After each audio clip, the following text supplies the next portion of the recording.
Good afternoon વિદ્યાર્થી મિત્રો.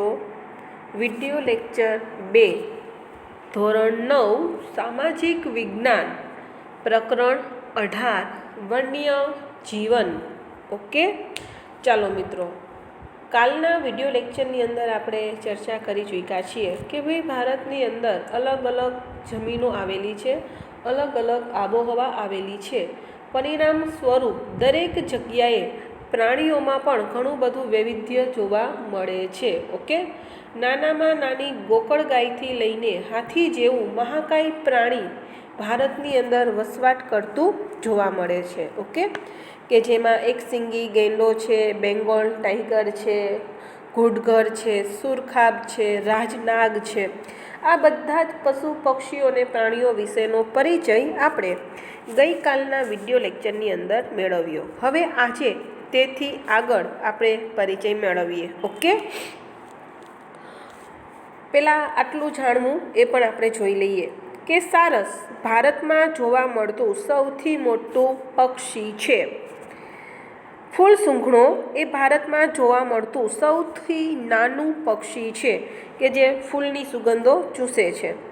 ભારતમાં જોવા મળતું દક્ષિણનું બર્ડ વિંગ એ સૌથી મોટું પતંગિયું છે. ભારતમાં જોવા મળતું સિરસ જ્વેલેજ એટલે કે ભાગ્યે જ ક્યારેક જ સૌથી નાનું પગથિયું છે. ઓકે, ચાલો ત્યાર પછી આપણે ચર્ચા કરીએ વન્યજીવો અને સંરક્ષણની જરૂરિયાત. કે આપણે કાલના વિડિયો લેક્ચરની અંદર ચર્ચા કરેલી હતી કે ભારતની અંદર ઘણું બધું વન્યજીવ વૈવિધ્ય જોવા મળે છે. અસંખ્ય મોટા પ્રમાણમાં તો કે પશુ પક્ષીઓ અને પ્રાણીઓ જોવા મળે છે. પણ જો આજે એ પ્રાણીઓની આપણે સુરક્ષા નહીં કરીએ, એ પ્રાણીઓનું જતન નહીં કરીએ અથવા તો એ પ્રાણીઓને આપણે બચાવીશું નહીં, તો કદાચ ભવિષ્યમાં એ પ્રાણીઓની સંખ્યા જે છે એ લુપ્ત થઈ જશે અથવા તો એ પ્રાણીઓનો વિનાશ થઈ જશે. ઓકે, કે જેમ આજે આપણી માટે ડાયનાસોર નામનું એક પ્રાણી પ્રશ્નાર્થ છે. આપણને એવું લાગે છે કે ખરેખર કે ભાઈ આવું ડાયનાસોર નામનું કોઈ પ્રાણી હતું કે કેમ? તો કદાચ એવું બની શકે કે ભવિષ્યમાં આપણી આવનારી પેઢીઓ હાથી, ચિત્તા, હરણ, મગર આવા ઘણા બધા અસંખ્ય પશુ પક્ષીઓ અને પ્રાણીઓથી વંચિત રહી જશે. કારણ તો કે ભાઈ આજની સંખ્યામાં આપણે જોઈએ, આજની દ્રષ્ટિએ આપણે જોઈએ તો કે મોટી સંખ્યામાં આ પ્રાણીઓનો કોઈને કોઈ રીતે શિકાર થઈ રહ્યો છે. જે શિકારને કારણે આજે મોટા પ્રમાણમાં આ પ્રાણીઓની પ્રજાતિઓ લુપ્ત થઈ રહી છે. પરિણામે તો કે ભાઈ આ પ્રાણીઓને બચાવવા માટેની જરૂરિયાત અત્યારે ઉદ્ભવી છે. તો ચાલો આપણે જોઈએ કે આ પ્રાણીઓને કેવી રીતે બચાવવા, શા માટે બચાવવા. ઓકે, ચાલો વન્યજીવો અને સંરક્ષણની જરૂરિયાત. ભૂતકાળ તરફ નજર દોડાવતા આપણને સ્પષ્ટ જણાય છે કે છેલ્લા થોડા દાયકાઓથી વન્યજીવોના અસ્તિત્વ પર મોટું જોખમ તોડાઈ રહ્યું છે. કે ભાઈ છેલ્લા આપણે આ 30-40 વર્ષની અંદર જોઈએ તો એક સમયે જે હજારો લાખોની સંખ્યામાં વન્ય પ્રાણીઓ જોવા મળતા હતા, આજે એમની સંખ્યા ઘણી ઓછી થઈ ગઈ છે અથવા તો લુપ્ત થવાની અણી ઉપર છે. એટલે કે તેમનું અસ્તિત્વ આજે જોખમમાં મુકાઈ ગયું છે. આજથી 100 વર્ષો પહેલાં વાઘ હજારોની સંખ્યામાં ભારતભરમાં જોવા મળતા હતા.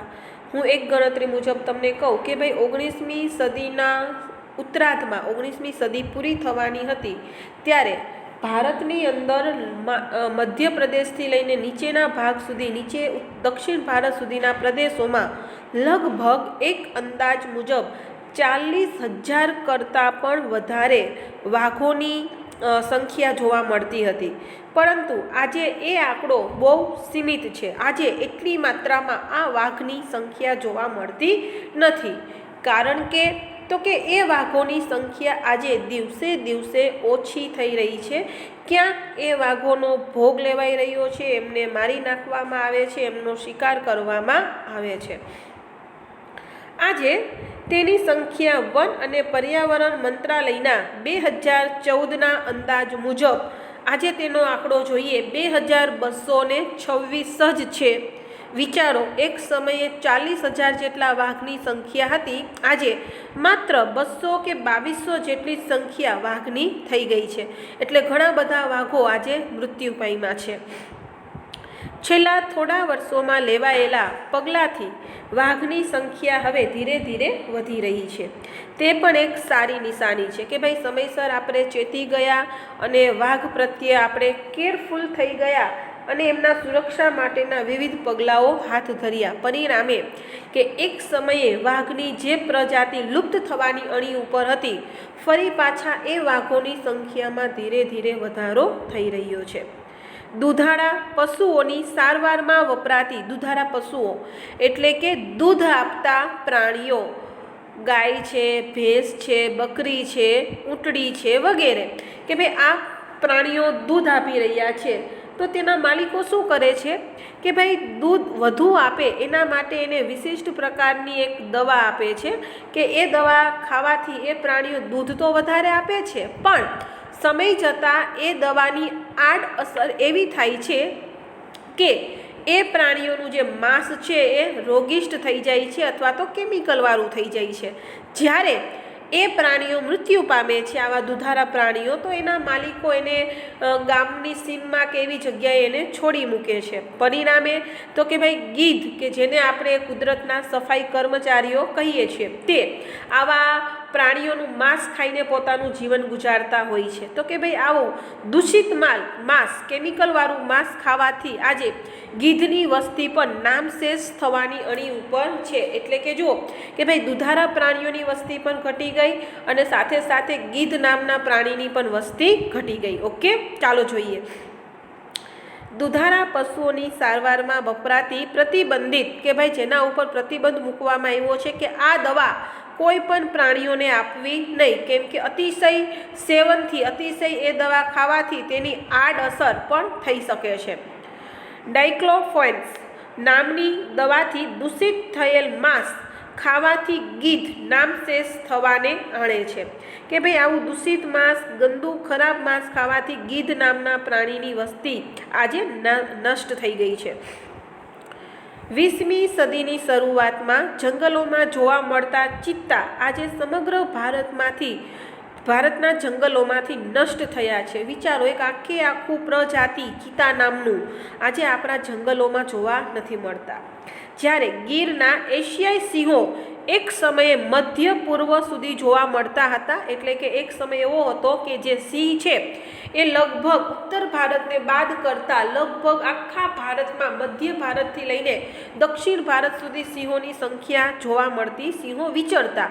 પણ આજે એવી પરિસ્થિતિ ઉદ્ભવી છે કે આખા એશિયા ખંડની અંદર સિંહ માત્ર ભારતની અંદર ગુજરાતમાં ગીરના જંગલોમાં જ જોવા મળે છે। એ સિવાય આખા એશિયા ખંડમાંથી સિંહ નામના પ્રાણીની પ્રજાતિ લુપ્ત થઈ ગઈ છે અને ગુજરાતના ગીરના જંગલમાં પણ સિંહની વસ્તી એક સમયે એટલી બધી ઘટી ગઈ હતી કે તેની સુરક્ષા કરવા માટે વિશિષ્ટ પગલાઓ લેવામાં આવ્યા।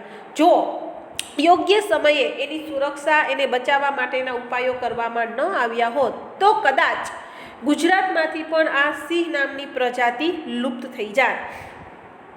20મી સદીની શરૂઆતમાં જંગલોમાં જોવા મળતા ચિત્તા આજે સમગ્ર ભારતના જંગલોમાંથી નષ્ટ થયા છે। ગીરના એશિયાઈ સિંહો કે એક સમયે મધ્ય પૂર્વ સુધી જોવા મળતા હતા, તે આજે માત્ર ગીરના જંગલ પૂરતા જ મર્યાદિત છે કે આખા એશિયા ખંડમાંથી સિંહોની પ્રજાતિ લુપ્ત થઈ ગઈ છે। સંરક્ષણના સમયસરના પગલાં લેવાથી, એટલે કે સિંહને બચાવવા માટેના યોગ્ય ઉપાયો કરવાથી તેનું સંવર્ધન થતાં 2015ની ગણતરી મુજબ 523 સંખ્યા છે। જોયું, અત્યારે પણ આપણે જોઈએ તોય હજુ માત્ર 500 જેટલી જ સંખ્યા છે, એટલે કે આ સંખ્યા પણ હજુ ઘણી ઓછી કહેવાય। જો તમે લોકો સમાચાર પત્ર વાંચતા હશો તો તમને એમાં ખ્યાલ આવશે કે હજુ પણ મોટી સંખ્યામાં સિંહો મૃત્યુ પામી રહ્યા છે. એનું અલગ રીઝન છે કે કયા કારણોસર આ સિંહો મૃત્યુ પામે છે, પણ જો આ જ રીતે સિંહોની સંખ્યા ઘટતી રહેશે તો કદાચ આવનારા બહુ નજીકના સમયમાં ગુજરાતમાં પણ સિંહ જોવા નહીં મળે. એક સમયે ગુજરાતમાં વધુ સંખ્યામાં સારસ પક્ષી જોવા મળતા હતા. આજે તેની સંખ્યા પણ ઘણી ઘટી છે. વન્ય જીવ સૃષ્ટિ છેવટે તો જીવસૃષ્ટિના એક અભિન્ન ભાગ જ ગણાય છે કે ભાઈ એ પણ છે તો એક જીવસૃષ્ટિ. જો આજે વૃક્ષોની સંખ્યા ઘટે તો કાલે પ્રાણીઓની સંખ્યા ઘટશે, અને જો પ્રાણીઓની સંખ્યા ઘટશે તો એના પછીના આવનાર સમયમાં ચોક્કસ મનુષ્યની સંખ્યામાં પણ ઘટાડો થશે જ, કેમ કે આપણે બધા આ સજીવ સૃષ્ટિની એક સાંકળ છીએ કે એકની અસર બીજા ઉપર ચોક્કસ થાય છે. વન્યજીવ સૃષ્ટિ છેવટે તો જીવસૃષ્ટિના એક અભિન્ન ભાગ ગણાય છે, પણ જ્યારે ક્યાંક અને કેટલાક વર્ષો દરમિયાન કેટલાક વન્યજીવોની સંખ્યામાં થતો ઘટાડો એ પર્યાવરણની ગુણવત્તાનો ઘટાડો સૂચવે છે કે વન્ય પ્રાણીઓનો નાશ થયો છે. એનો મતલબ તો કે ભાઈ ક્યાંક પર્યાવરણમાં પણ એનો બગાડ થયો છે, બગડે છે, તો જ આ પરિસ્થિતિ ઉદ્ભવી હોય. આ બાબત ખરેખર ચિંતાજનક છે. તમને કદાચ છાપું વાંચતા હશો તો ખબર હશે કે ભાઈ આજે દિલ્હીની હવા એટલી બધી પ્રદૂષિત થઈ ગઈ છે કે ત્યાંની સરકારે જાહેર કર્યું છે કે કામ સિવાય કોઈ પણ નાગરિકોએ ઘરની બહાર નીકળવું નહીં, અને સવારના પોરમાં તો ખાસ પોતાના ઘરના બારી દરવાજા બંધ જ રાખવા, જેથી બહારની પ્રદૂષિત હવા તમારા ઘરમાં ન પ્રવેશે. તો વિચારી શકીએ છીએ કે આજે આપણે વાતાવરણને કેટલું બધું પ્રદૂષિત કર્યું છે. તો આ ખરાબ પ્રદૂષિત વાતાવરણની અસર પ્રાણીઓ અને છેવટે મનુષ્ય ઉપર પણ થવાની જ. ગુજરાતના પર્વતીય વન વિસ્તારનું મૂળ રહેવાસી શ્યામ ગરુડ કવચિત કદાચ જ જોવા મળે છે. એનો મતલબ એવો કે આજે આ પક્ષી પણ વિનાશને આળે છે. સાબરકાંઠા જિલ્લાના વિજયનગર તાલુકાના પર્વતીય જંગલ વિસ્તારમાં સહજ જ જોવા મળતો ચિલ્લોતરો આજે ભાગ્યે જ નજરે પડે છે કે ભાઈ ચિલ્લોતરા નામનું પક્ષી કે એક સમયે જ્યાં ત્યાં જોવા મળતું હતું, પરંતુ આજે એ એટલી માત્રામાં ને એટલી સંખ્યામાં એ હવે જોવા મળતું નથી. એને ગોતવા જવું પડે છે અથવા તેને જોવા માટે ઘણી મહેનત કરવી પડે છે. માનવીની અસીમિત લાલચ, સાચી વાત છે કે ભાઈ મનુષ્ય એટલો લાલચુ પ્રાણી છે કે તેની લાલચને કારણે જ આજે આ જંગલો અને પ્રાણીઓનો વિનાશ મોટા પાયા ઉપર થઈ રહ્યો છે. અને પ્રગતિની દોડમાં પર્યાવરણના અસંતુલનથી અનેક માઠા પરિણામોનો સામનો કરવાનો આવે તે સ્વાભાવિક છે. ઓકે, કે ભાઈ આજે પરિસ્થિતિ ઉદ્ભવી છે કે આજે આ જે કોઈ પર્યાવરણ દૂષિત થયું છે તેને માટે ક્યાંક આપણે લોકો મનુષ્ય જાતિ જ એના માટે જવાબદાર છે, કેમ કે એમના જ આ બધા કારસ્તાન છે કે જેના કારણે આ પર્યાવરણ આટલું બધું પ્રદૂષિત થઈ રહ્યું છે. હજુ પણ સમય છે કે વન્યજીવોના જતન અને સંવર્ધન માટે જો યોગ્ય પગલાં નહીં લેવાય તો કદાચ અનેક વન્યજીવોને આગામી દિવસોમાં કેવળ ચિત્રોમાં ભાવિ પેઢીને બતાવવાનો વારો આવશે. કે હજુ પણ આપણી પાસે એટલો સમય છે કે આપણે આ પ્રાણીઓને બચાવી લઈએ. જો અત્યારે આપણે આ પ્રાણીઓને બચાવવામાં નિષ્ફળ જશું તો કદાચ આવનારી પેઢી, આવનારા સમયના જે બાળકો છે એને માત્ર આપણે પોસ્ટરમાં ચિત્રો જ બતાવવા પડશે કે જો મોર આવો હતો, હાથી આવું હતું, સિંહ આવું હતું. ઓકે, કેમ કે એ પ્રાણીઓ એ રૂબરૂ ક્યારેય જોશે જ નહીં. જેમ આજે આપણને ડાયનાસોર વિશે પ્રશ્નાર્થ થાય છે તો કદાચ ભવિષ્યમાં આપણી આવનારા પેઢીઓને, આવનારા બાળકોને ચકલી, પોપટ, કાગડો, મોર, હોલો, સિંહ, વાઘ, હાથી આ બધા પ્રાણીઓ માટે પણ પ્રશ્નાર્થ થશે કે શું ખરેખર આ પ્રાણીઓ આવા હતા, કેમ કે એ પ્રાણીઓનો એ પરિચય મેળવી નહીં શકે. એટલે કે અત્યારથી આપણે જાગૃત થવાની જરૂરત છે. ચાલો મિત્રો, એક વસ્તુ યાદ રાખી લો કે ભાઈ ભારતના જંગલના રાષ્ટ્રીય ઉદ્યાનો અને અભયારણ્યો. રાષ્ટ્રીય ઉદ્યાનો અને અભયારણ્યો શું છે એનો પરિચય આપણે આમાં જ આગળના ચેપ્ટરમાં કરશું. પણ અત્યારે એટલું ખાલી યાદ રાખો કે ભાઈ વન્ય પશુ પક્ષી અને પ્રાણીઓ માટે સુરક્ષિત કરેલો એક જંગલ વિસ્તાર કે જેમાં પ્રાણીઓ છૂટથી પોતાનું જીવન જીવી શકે છે, એ વિસ્તારમાં મનુષ્યને જવા પર પ્રતિબંધ હોય છે, શિકાર કરવા ઉપર પ્રતિબંધ હોય છે અને વૃક્ષો કાપવા પર પણ પ્રતિબંધ હોય છે. ટૂંકમાં કુદરતી વાતાવરણમાં આ પક્ષીઓ પ્રાણીઓનો ઉછેર થાય એના માટે સુરક્ષિત કરેલો એક જંગલ વિસ્તાર એટલે અભયારણ્ય કે રાષ્ટ્રીય ઉદ્યાનો. ઓકે, તો કે ભારતમાં આવા ઘણા બધા રાષ્ટ્રીય ઉદ્યાનો અને અભયારણ્યોની રચના કરવામાં આવેલી છે કે જેમાં જુદા જુદા પ્રાણીઓનું સંરક્ષણ કરવામાં આવે છે. તમે બાજુનું ચિત્ર જુઓ, નકશો જુઓ તો એમાં તમને ખ્યાલ આવશે કે ભાઈ કયા કયા જગ્યાએ કયા કયા રાજ્યોમાં કયા કયા અભયારણ્યો અને રાષ્ટ્રીય ઉદ્યાનો બનાવવામાં આવેલા છે. ઓકે, સૌથી પહેલાં આપણે જોઈએ કાઝીરંગા એટલે કે અસમ. અહીંયા આવી જાઓ, તમને દેખાશે કે ભાઈ આ કાઝીરંગા છે. અસમ રાજ્યમાં આ અભયારણ્ય બનાવવામાં આવેલું છે કે જેમાં ગેંડા, જંગલી ભેંસ અને હરણની સુરક્ષા કરવામાં આવે છે અથવા તો એમને બચાવવા માટે આ જંગલ ખાસ બનાવવામાં આવેલું છે. થરનું રણ એટલે કે રાજસ્થાન. ઓકે, રાજસ્થાનમાં થરનું રણ નામનું એક જંગલ ખાસ સુરક્ષિત કરવામાં આવેલું છે કે જેમાં રણનું વરુ, રણની બિલાડી અને ઘોરાડ નામના પ્રાણીઓની સુરક્ષા માટે આ રણથંભોર આખું એક સુરક્ષિત કરવામાં આવેલો જંગલ વિસ્તાર છે. કાન્હા એટલે કે મધ્યપ્રદેશમાં કાન્હા નામનું જંગલ આવેલું છે કે જેમાં વાઘ અને સાબર એટલે હરણની એક જાતિ. ઓકે, હા, હરણની કુલ 8 જાતિઓ છે, એમાંનું કસ્તુરી મૃગ અને સાબર એટલે કે 2 પ્રજાતિઓ થઈ. ગીર એટલે કે ગુજરાત. ઓકે, તમે જોઈ શકો છો ગીર રાષ્ટ્રીય ઉદ્યાન એટલે કે ગુજરાતમાં આવેલું છે જેમાં સિંહ, દીપડા અને ચિત્તલ. ઓકે, ચિત્તલ પણ હરણની એક પ્રજાતિ છે, હરણની જ એક જાતનું નામ છે. ચિત્તલ જેવા પ્રાણીઓની ત્યાં સુરક્ષા કરવામાં આવે છે.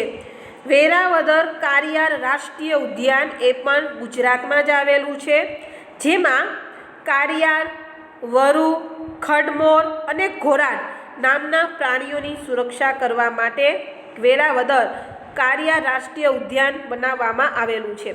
અહીં કાળિયાર એટલે એક પ્રકારની હરણની પ્રજાતિ.